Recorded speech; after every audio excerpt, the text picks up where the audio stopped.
Our time at Westminster Road came to an end in September 1939, when the war broke out and the coaches were commissioned by the government, and we were sent home to wait for a new school being built in Aldridge Road, and I went there as soon as it opened.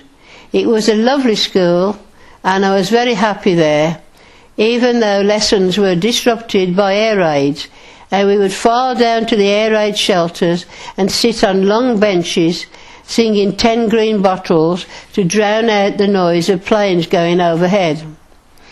At home, many nights were spent sleeping down the air raid shelter, and in the light of a little colour glass stove I would watch the black beetles run about on the floor. My father was in the Home Guard and was always busy fire watching. We had a bomb dropped in the front garden, and my friend further down the road had a bomb go through the roof, through the bedrooms and lodge into their radiogram. We all went round to have a look at it. Being young, we didn't really appreciate the seriousness of the war. I and none of our neighbours were evacuated, but it must have been an extremely anxious time for our parents. I sat for the grammar school and failed. I moved to the seniors at Aldridge Road School.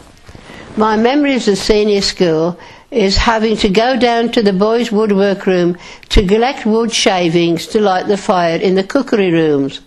Also having laundry lessons and handwriting lessons, as well as all the other subjects.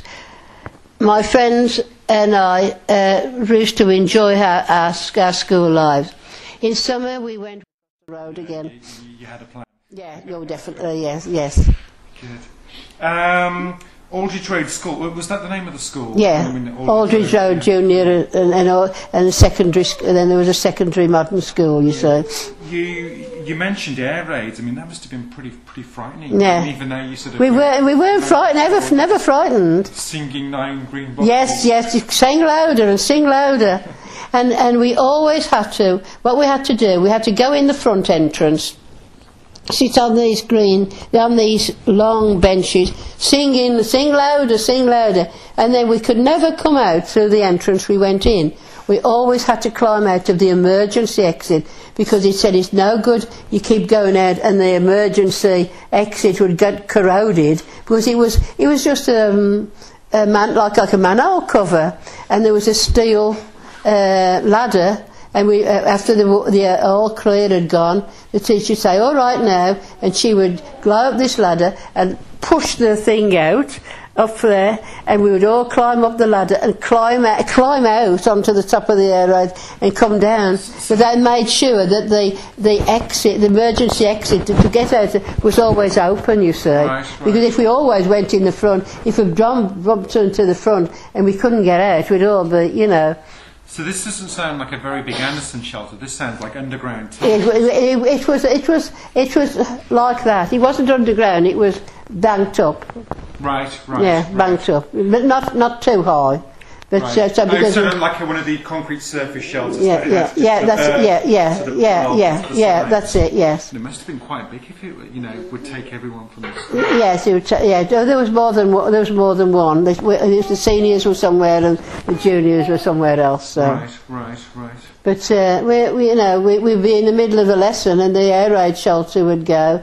And we always used to have to keep our gas mask on the desk right by the side of us. Right. And so we would just file out and no one would be allowed to run. We'd have to walk. Don't rush, we just have to walk and walk quietly into the air raid shelter and sit down. It was cold. Oh, it was horrible. And the air raid shelters at home were all cold and miserable. You get it up in the middle of the night and going up in your nightdress up the garden, and as you looked down you could see everybody going up the gardens into the air raid shelter.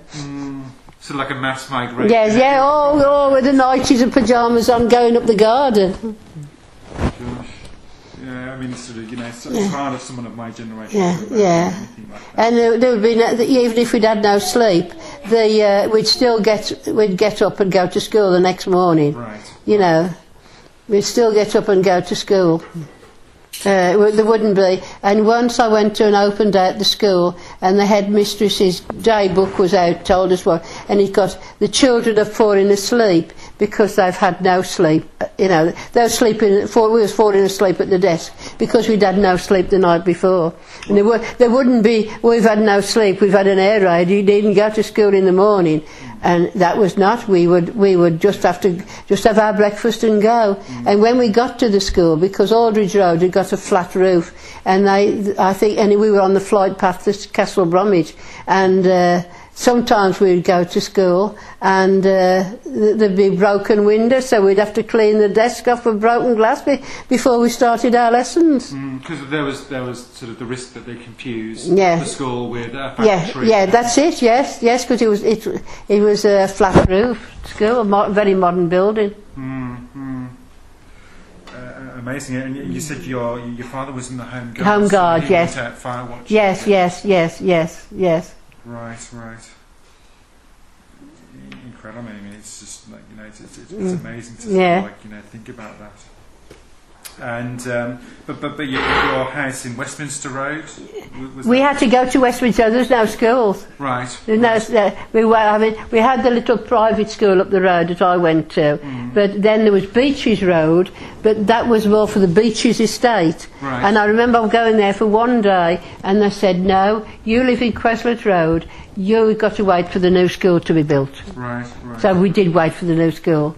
I mean, was there any, you know, risk or probability of evacuation? We all had a letter to bring home whether we wanted to be evacuated. Oh, you were given the choice? Yes, oh yes, yeah. Right. And none of our neighbours did, I didn't know anybody that was evacuated. Because we were considered to be out in the country more than being in the town, where a lot of my friends were evacuated because they were nearer the town. And you really were close to the country, because I guess, you know, the BC estate was only half built. Yes, that is, yes. Was the countryside. Yes, that's it, yes.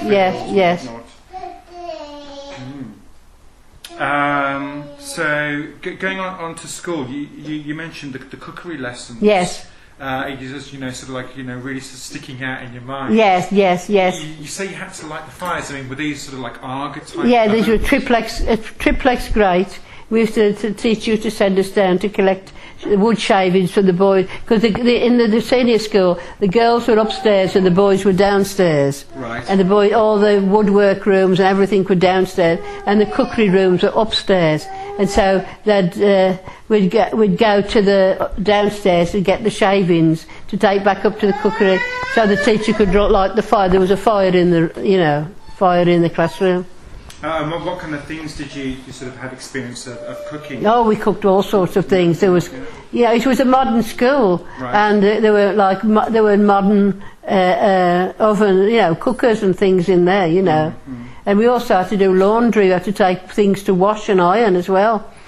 Right. So is this sort of like, part of the sort of like a home and domestic education? Yeah, that's it. Yeah. So you take stuff into iron. Yes. I have to wash it, dry it, and iron. Yeah. We used to go and have to hang it out on the line at the bottom of the boys' playground and put our things out and bring them back in and dry them and iron them, take them home. Right.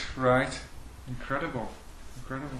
And we had lessons in handwriting. They were very strict in handwriting. Right.